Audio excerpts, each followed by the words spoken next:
قال الله تبارك وتعالى ولله على الناس حج البيت من استطاع إليه سبيلا ومن كفر فإن الله غني عن العالمين۔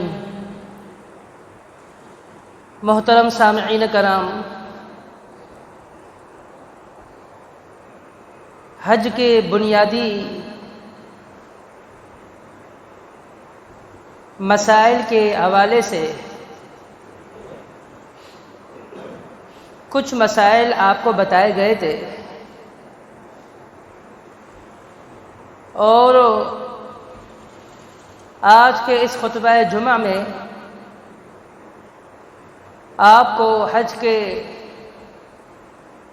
بعض احکام و مسائل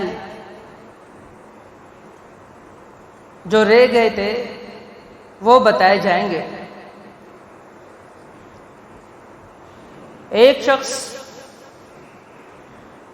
جس پر حج کرنا فرض ہو، استطاعت کے باوجود وہ حج نہ کرے، اس کا کیا حکم ہے؟ حج دین اسلام کا ایک رکن ہے، اور حج کرنا صاحب استطاعت پر زندگی میں ایک مرتبہ فرض ہے۔ اللہ تبارک و تعالی نے فرمایا وَلِلَّهِ عَلَى النَّاسِ حِجُّ الْبَيْتِ مَنِ اسْتَطَاعَ إِلَيْهِ سَبِيلًا، کہ اللہ ہی کے لیے حج کرنا ضروری ہے اس شخص کے لیے جو حج کرنے کی استطاعت رکھتا ہو۔ وَمَنْ كَفَرَ فَإِنَّ اللَّهَ غَنِيٌّ عَنِ الْعَالَمِينَ، اور جو شخص حج کی فرضیت سے انکار کرے تو جان لو اللہ تبارک و تعالی دنیا والوں سے بے نیاز ہے۔ اور اسی طرح رسول اللہ صلی اللہ علیہ وسلم نے فرمایا بنی الاسلام علی خمس شہادت ان لا الہ الا اللہ وان محمد رسول اللہ،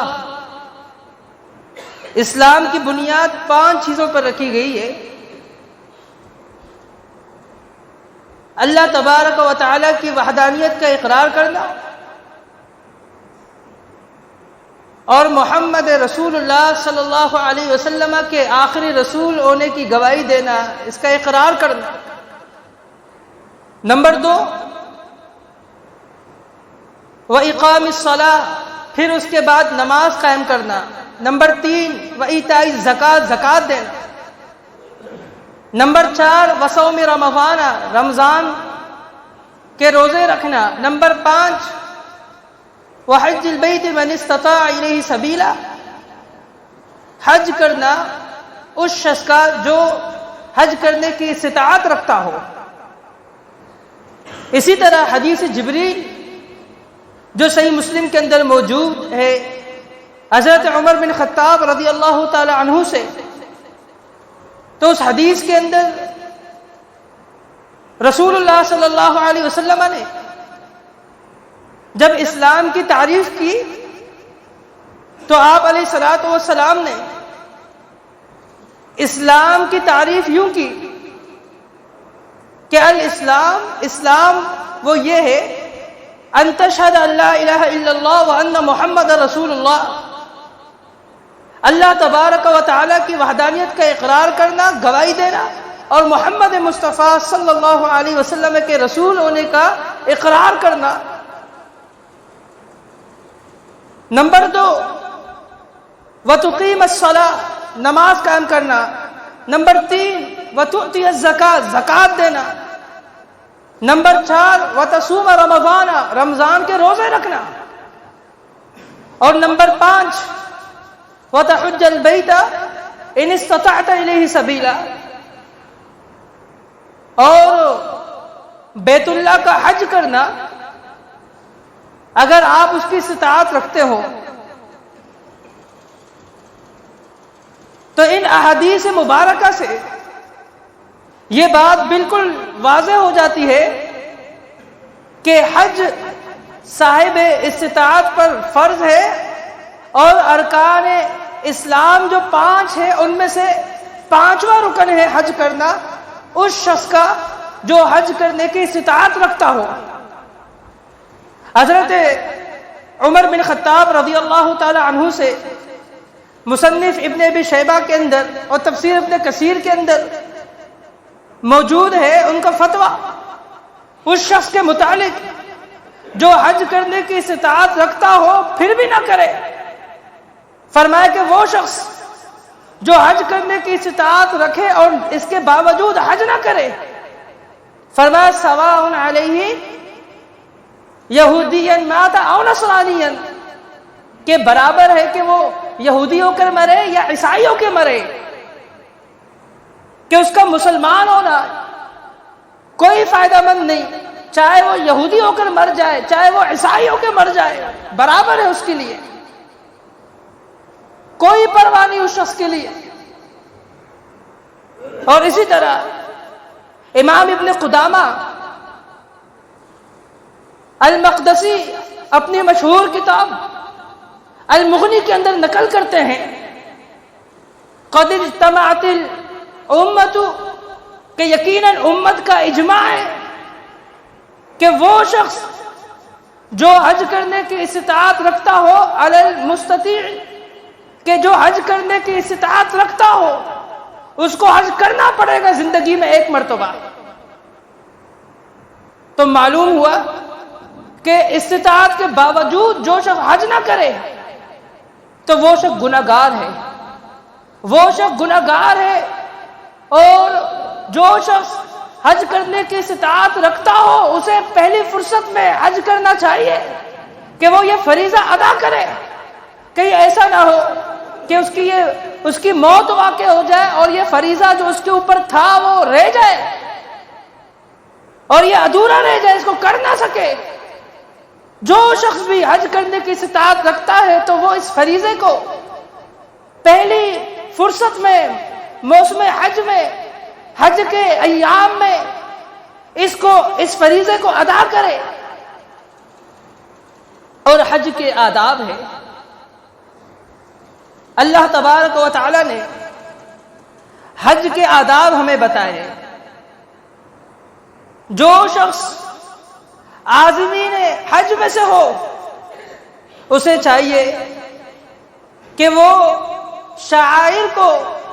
اللہ تعالی کی تعظیم بجا لاتے ہوئے ادا کرے اور عاجزی اور انکساری کو لازم پکڑے، محمد مصطفیٰ صلی اللہ علیہ وسلم کی پیروی کرے مناسک حج ادا کرتے ہوئے۔ اللہ تبارک و تعالی نے حج کے آداب بتائے، فرمایا فمن فرض فیہن الحج فلا رفث ولا فسوق ولا جدال فی الحج، کہ جو شخص اپنے اوپر حج کے مہینوں میں حج کو فرض کر دے تو اس شخص کے اوپر لازم ہے کہ حج کے آداب کو ملحوظ خاطر رکھے۔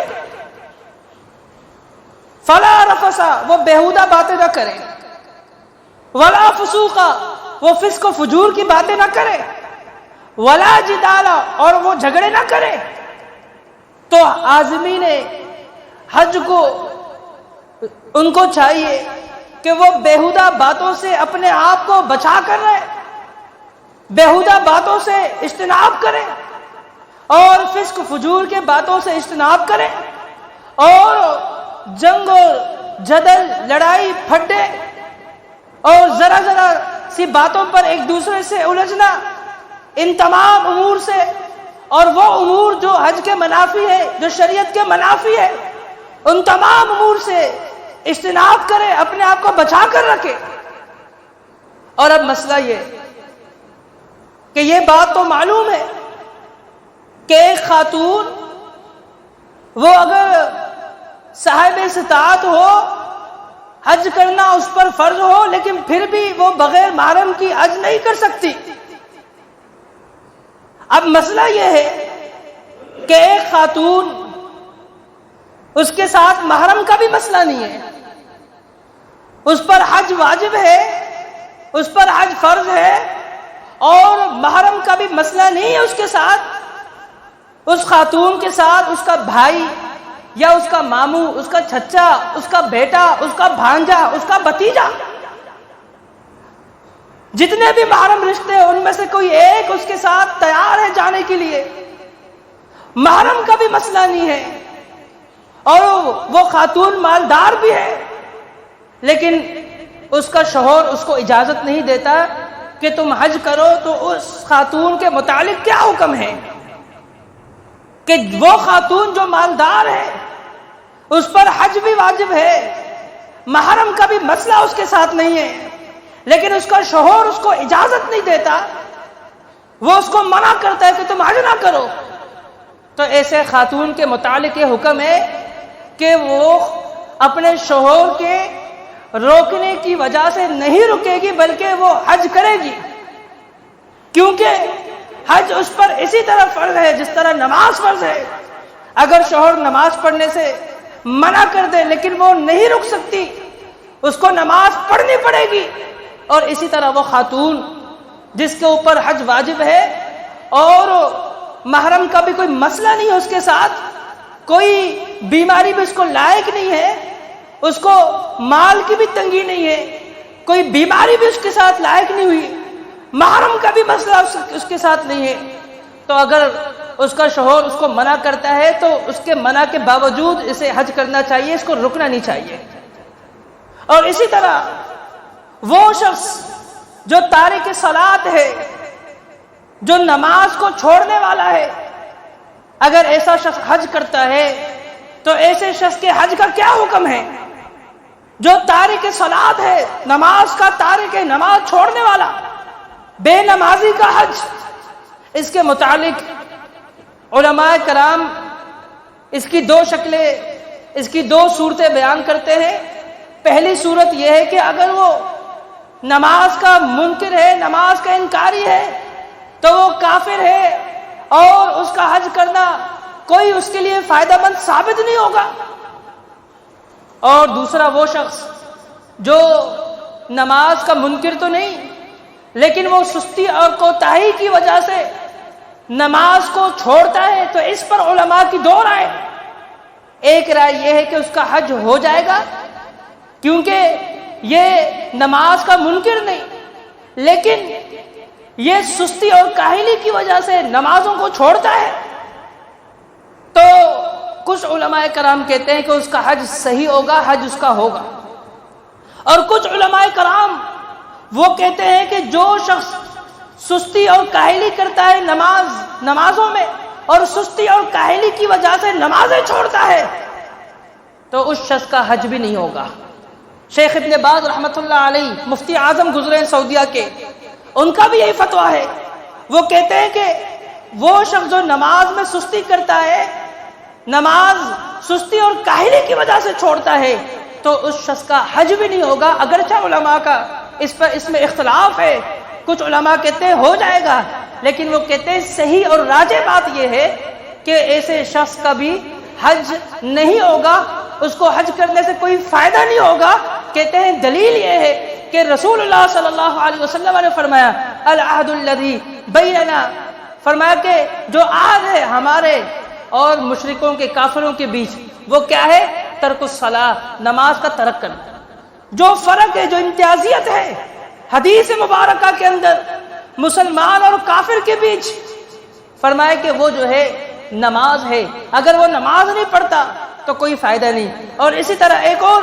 دلیل وہ دیتے ہیں کہ رسول اللہ صلی اللہ علیہ وسلم نے فرمایا بین الرجل والشرک والکفر ترک الصلاۃ، مسلمان آدمی اور مشرک اور کافر کے بیچ جو حد فاصل ہے وہ نماز ہے، وہ نماز ہے۔ تو شیخ ابن باز رحمۃ اللہ علیہ فرماتے ہیں کہ اس حدیث کے اندر یہ نہیں آیا کہ اس سے مراد وہ نمازی ہے جو نماز کا منکر ہو، اس سے مراد وہ نمازی نہیں ہے، اس حکم سے وہ نمازی خارج ہے۔ جو سستی اور کاہلی کی وجہ سے نماز چھوڑتے ہو، کہتے ہیں بلکہ یہ حدیث نماز کے انکاری کو بھی شامل ہے۔ یہ حدیث جو کوتاہی اور سستی کی وجہ سے نماز چھوڑتا ہے، یہ حکم اس کے لیے بھی ہے، اس حکم میں وہ بھی داخل ہے۔ اور اسی طرح کوئی شخص اگر قرضہ لیتا ہے اور وہ قرض لے کر وہ حج کرتا ہے تو اس کے لیے کیا حکم ہے؟ اگر بآسانی وہ قرض کی ادائیگی حج کی ادائیگی کے بعد کر سکتا ہے تو پھر تو اس کے لیے ٹھیک ہے۔ اگر آسانی کے ساتھ وہ حج کی ادائیگی کے بعد قرض کی ادائیگی نہ کر سکے پھر اس کے لیے مناسب نہیں ہے، پھر اس کے لیے مناسب نہیں ہے، کیونکہ اگر اس کو یہ خطرہ لاحق ہو رہا ہے کہ حج کی ادائیگی کے بعد مجھے قرض کی ادائیگی میں دشواری ہوگی اور میں ادا نہیں کر سکوں گا، اتنا بڑا اماؤنٹ میں قرض خواہ کو دے نہیں سکوں گا، تو اس کے لیے مناسب نہیں کہ وہ حج کرے، اس کے لیے مناسب نہیں ہے۔ اور اسی طرح حج اور عمرہ، اس کے لیے احرام جو ہے، احرام اس کے ارکان میں سے ایک رکن ہے۔ احرام جو ہے وہ رکن ہے، اور احرام کہاں سے باندھنا ہے اسے بھی ہمیں سمجھنا ہے۔ رسول اللہ صلی اللہ علیہ وسلم کے متعلق آتا ہے کہ وقت رسول اللہ صلی اللہ علیہ وسلم لأہل المدینہ ذی الحلیفہ، رسول اللہ صلی اللہ علیہ وسلم نے اہل مدینہ والوں کے لیے جو میقات مقرر کی وہ ذوالحلیفہ جو نامی جگہ ہے اسے میقات مقرر کی۔ اور اسی طرح ولی اہل الشام جحفہ، اور اسی طرح شام، مصر اور مغرب سے آنے والوں کے لیے جو میقات مقرر ہے وہ جحفہ ہے۔ اور اسی طرح ولی اہل الیمن یلملم، جو اہل یمن ہے، پاکستان، ہندوستان، افغانستان، بنگلہ دیش، تو یہ جو ممالک ہے یہ اہل یمن کہلاتے ہیں، تو ان کا جو میقات مقرر ہے وہ یلملم ہے۔ یلملم اہل یمن والوں کے لیے جو میقات مقرر ہے وہ یلملم ہے۔ تو یہ جو میقات ہے، ان میقات سے احرام باندھنا یہ حج عمرے کے ارکان میں سے رکن ہے، رکن ہے۔ کوئی اگر وہ ہوائی جہاز میں بیٹھ کر وہ ہوائی سفر کر رہا ہو تو اسے چاہیے کہ اگر وہ میقات سے پہلے احرام پہنے تو پہن سکتا ہے، اور اگر اس کو یہ معلوم ہے کہ میقات کے قریب سے ہوتے ہوئے جو ہے جہاز گزرے گی تو اس سے پہلے اناؤنسمنٹ ہو جائے گا اور اس سے پہلے میں پہن سکوں گا، تو اس کو اگر سہولت ہے اس میں تو وہ جہاز میں بھی میقات کے گزرنے سے پہلے وہ پہن سکتا ہے، یا آخری حد ہے وہ میقات، تو وہاں پر وہ جہاز کی رفتار کا اس کو علم ہوتا ہے، تو اس اپنے اندازے کے مطابق کہ انہوں نے اتنے منٹ ہمیں دیے ہیں، اناؤنسمنٹ کی ہے انہوں نے کہ اتنے منٹ بعد ہم جو ہے میقات سے گزریں گے، تو مجھے اتنی دیر پہلے، اتنے منٹ پہلے مجھے اپنا احرام پہن لینا چاہیے، تو وہ پہن سکتا ہے، وہ پہن سکتا ہے۔ اور اسی طرح جو عمرہ کرتا ہے، عمرہ کا جو مسنون طریقہ ہے وہ اختصار کے ساتھ میں آپ کو بتاتا ہوں کہ احرام اپنے میقات یا میقات سے پہلے پہن لیا اور میقات پر آئے اور وہاں پر نیت کرے اللہم لبیک عمرہ، اے اللہ میں حاضر ہوں عمرے کی نیت سے، اور اس کے بعد تلبیہ پڑھنا شروع کر دے، لبیک اللہم لبیک لا شریک لک لبیک ان الحمد والنعمت لک والملک لا شریک لک، یہ تلبیہ پڑھتا چلا جائے، اور حتیٰ کہ یہ تلبیہ اس وقت تک اس کو پڑھنا چاہیے جس وقت وہ خانہ کعبہ میں داخل ہوگا اور وہ حجر اسود کے پاس سے طواف کرنا شروع کرے گا، اور جب وہ حجر اسود کے پاس سے طواف کا جو پہلا چکر ہے اسے شروع کرے گا اس وقت اسے رکنا چاہیے، اور حجر اسود کے پاس پہنچ کر ممکن ہے تو بوسہ لے، اگر بوسہ لینا ممکن نہیں ہے تو اپنا ہاتھ لگائے، اپنے ہاتھ سے اسے چھوئے اور اپنے ہاتھ کو بوسہ لے، اور اگر یہ بھی ممکن نہیں، ہاتھ میں کوئی چھڑی ہے، کوئی لاٹھی ہے، تو اسے بھی حجر اسود پر لگا کر اس کا بھی بوسہ لیا جا سکتا ہے۔ اگر یہ تینوں ممکن نہیں، بوسہ لینا بھی ممکن نہیں، ہاتھ سے چھونا بھی ممکن نہیں، اور کوئی لاٹھی اور کوئی چھڑی اس کو حجر اسود پہ لگا کر اور اس کا بوسہ لینا یہ بھی ممکن نہیں۔ پھر چھوٹا کام یہ ہے کہ صرف استلام کر کر سلام کر کے اور آگے چلے جائے اور شروع کر لے اپنا پہلا چکر شروع کر دے، لیکن صرف ہاتھ سے استلام کر کر اس کا بوسہ لینا یہ ثابت نہیں، اور حجر اسود سے وہاں سے اپنا چکر شروع کرے گا۔ اور یاد رکھیے گا، جو دعائیں اسے یاد ہے وہ دعائیں وہ پڑھے، جو اذکار اسے آتے ہیں آسانی کے ساتھ وہ پڑھ سکتا ہے انہیں پڑھے، کوئی خاص دعا متعین نہیں ہے۔ ہاں جب وہ رکن یمانی اور حجر اسود کے بیچ میں پہنچے گا، وہاں پر ربنا آتنا فی الدنیا حسنہ وفی الآخرۃ حسنہ وقنا عذاب النار یہ دعا پڑھنا مسنون ہے، ثابت ہے، لیکن کب؟ جب رکن یمانی اور حجر اسود کے بیچ وہ پہنچے گا تو یہاں پر اس کے بیچ میں یہ دعا پڑھنا ثابت ہے، اور جب وہ رکن یمانی سے آگے حجر اسود پر آ جائے گا تو ایک چکر پورا ہو جائے گا۔ اس طرح 7 چکر کاٹنے، پہلے 3 چکر میں رفتار تھوڑی تیز ہو، باقی 4 چکر میں نارمل ہو، اور 7 چکر کاٹنے کے بعد طواف مکمل ہو جائے گا۔ پھر جو ہے 2 رکعت جو ہے مقام ابراہیم کے پیچھے پڑھے، 2 رکعت پڑھے، 2 رکعت نفل ادا کرنے کے بعد آب زمزم وہ پیے، اور آب زمزم اگر ممکن ہے سر پر ڈالنا تو سر پر ڈالنا بھی مسنون ہے، سنت سے ثابت ہے۔ پھر اس کے بعد وہ آئے، اور اگر حجر اسود کا بوسہ لینا ممکن ہے بوسہ لے، اگر ممکن نہیں تو استلام کرتے ہوئے وہ صفا مروہ کی طرف جائے، اور وہاں پر جا کر صفا سے ابتدا کرے، اور وہاں پر قرآن کریم کی آیات کی تلاوت کرے، ان الصفا والمروۃ من شعائر اللہ، آیات کریمہ کی تلاوت کرے، اور صفا اور مروہ کے بیچ میں یا صفا پہاڑی پر جو ہے کھڑے ہو کر قبلہ رخ ہو کر دعا کرنا، اور وہ دعا کون سی ہے؟ لا الہ الا اللہ وحدہ لا شریک لہ لہ الملک ولہ الحمد یحیی ویمیت وہو علی کل شیء قدیر، لا الہ الا اللہ وحدہ انجز وعدہ ونصر عبدہ وحزب الاحزاب وحدہ۔ یہ دعا وہ پڑھے تو یہ دعا ثابت ہے، اس کو پڑھنا چاہیے۔ اور اس طرح جب وہ وہاں پر آج کل جو نشانی کے طور پر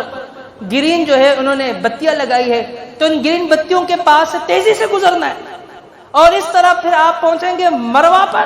تو 1 چکر ہوگا، پھر مروہ سے صفا پھر 2 چکر ہوگا، اس طرح 7واں چکر جو آپ کا پورا ہوگا وہ مروہ پر پورا ہوگا۔ صفا سے شروع ہوگی، مروہ پر جو آپ کا آخری چکر ہوگا، اور وہاں پر مرد لوگوں کے لیے حکم ہے کہ پھر وہ چاہے تو وہاں پر اپنے سر کو منڈوا لے، منڈوانا افضل ہے، اگر منڈوا نہیں سکتے تو ان کو چھوٹا کر لے، قصر کر لے تو یہ بھی جائز ہے۔